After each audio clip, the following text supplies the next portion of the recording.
Hi, this is John. I made a short video on basically the, the basic steps on how to light the pilot of my gas fireplace. Yours might be different.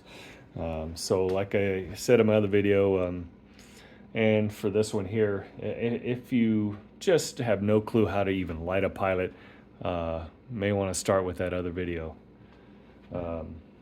Because this one here is, I'm just going to give you some steps on, or a path to take, to find out why your pilot's not lit.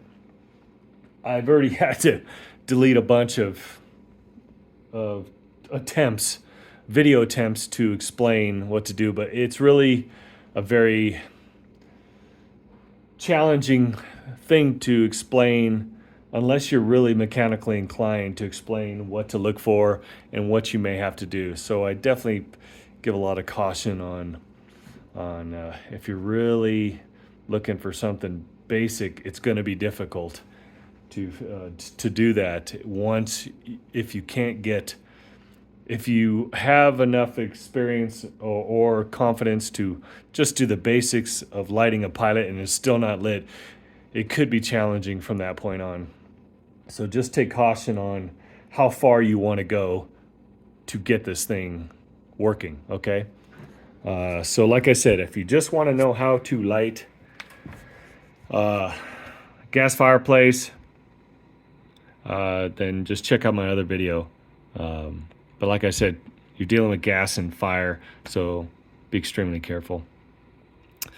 But yeah, like one thing I got to say is that if you're not lighting the pilot, or if you can't light your pilot, you gotta make sure where is your pilot supposed to light. You got to know those things, because you could have the pilot lit, but you can't see it, and you're just constantly trying to get this thing to light. But you got to know where, and maybe you turned it on, and you turn on your thermostat, it's not lit, and you're thinking, oh, why isn't the pilot lighting? It's difficult. It's difficult to. When I first got this, couldn't even see the pilot. So I really had to take this thing apart to figure out where exactly that pilot was in this whole thing. And it was a challenge just to figure out how to disassemble this. And then, how I put it, just explore where that darn pilot lights.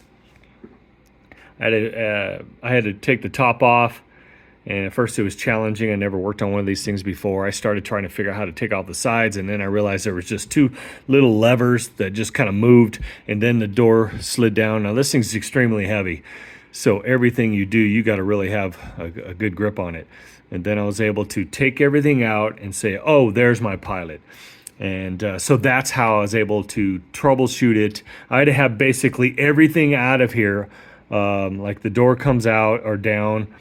I think I was able to take the door off and set it to the side, and then light the pilot the whole time while I'm visually looking at it. And that's almost a step you kind of have to take if you confirm that there's no pilot lit. If you got a pilot and it's not lighting, then most likely, what I mean is if you got a pilot but the flames aren't coming on, then most likely it could be just a connection. And so you really have to go through every single connection that's wires from here and at your thermostat, because this thing runs on such a tiny little voltage. But then again, my kind actually plugs in, but that's for running the blower. But still, you gotta be safe. The plug-in energizes the actual main gas if you have a plug-in type. Keep in mind, if you got a plug-in type, most likely that's what brings on the main gas and the little blower. If you don't have a plug-in type and there's no electricity going to it, then most likely you're dealing with strictly a millivolt system. And to me, that's a lot safer to work on. But that's my opinion. Okay, don't take anything I say for word, because there's just so many variables out there.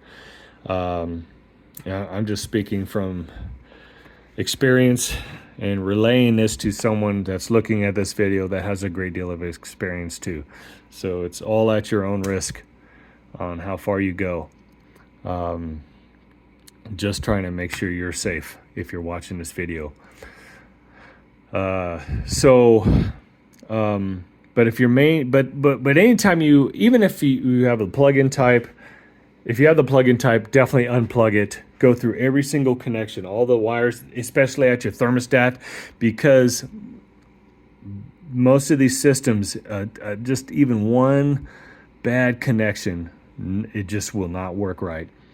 And so, or a dirty connection. Now listen, these are little tiny screws here and at your thermostat, so you don't want to really wrench on those things, otherwise you're going to break it. You may have to take off each connection, clean them with a wire brush or whatever, put them back in there exactly where they were, snug them down. A lot of times that could be all it is, or just a bad connection. So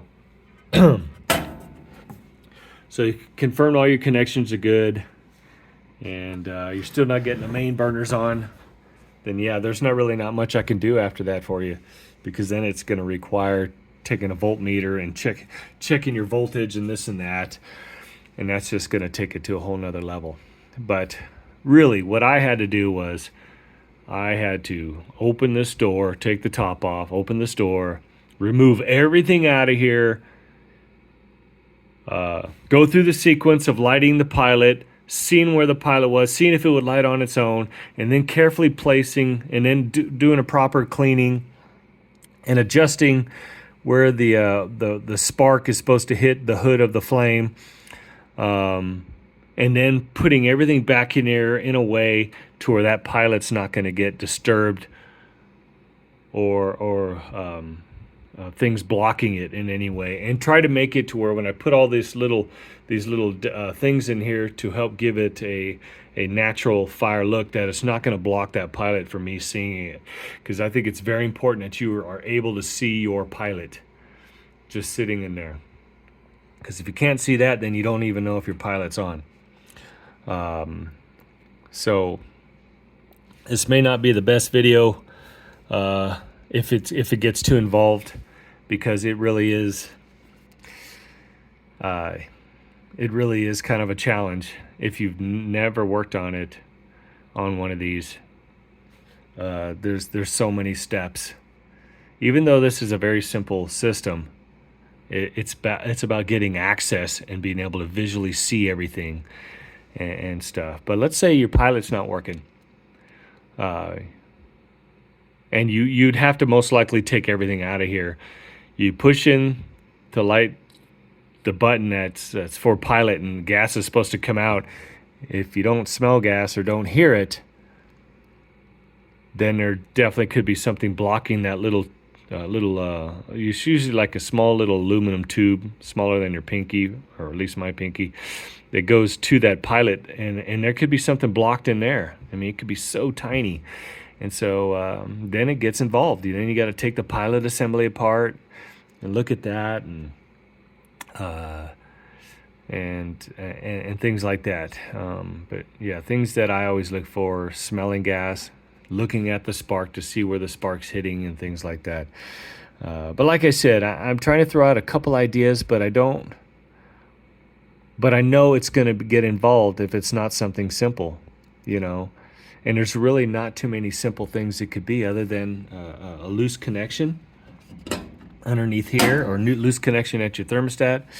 But after that, man, you really got to be able to see that pilot, and the only way to know is you got to start taking things apart. Now, definitely, if you got everything apart, you never ever want to bring on the set it to on and bring on the main gas. I mean, never want to do that. So I just had to take everything apart just to figure out where that darn pilot was. And once I saw that lit, and then I had to go through some other steps. But really, it's very difficult to troubleshoot a gas fireplace or any gas appliance if that's beyond lighting a pilot. So I don't know how much this video is going to help. Only because I just want you to be safe. And that's pretty much it. Because I know it's dangerous messing with the fireplace, and I don't want to go out there and just think that anybody can do this. No, this is really a challenge. It's a challenge if your pilot's not lit, and you know how to light it, and it's something beyond that. I mean, they really made this thing really encased in here. Everything's kind of difficult to get to, because you kind of have to lay it on your side or on your knees when you're having to work on this. But like I said, if you got some pretty higher level mechanical abilities, then that's what I would recommend. If you can't get the pilot or main to come on, you have to take the door off. You have to take the top off. You have to remove everything out of here, and to where you can visually see the whole burner and pilot assembly that's tucked away and hidden under all of this this fake display. Excuse me. Well, good luck, and I hope it helps. But I know it's going to be a challenge for you.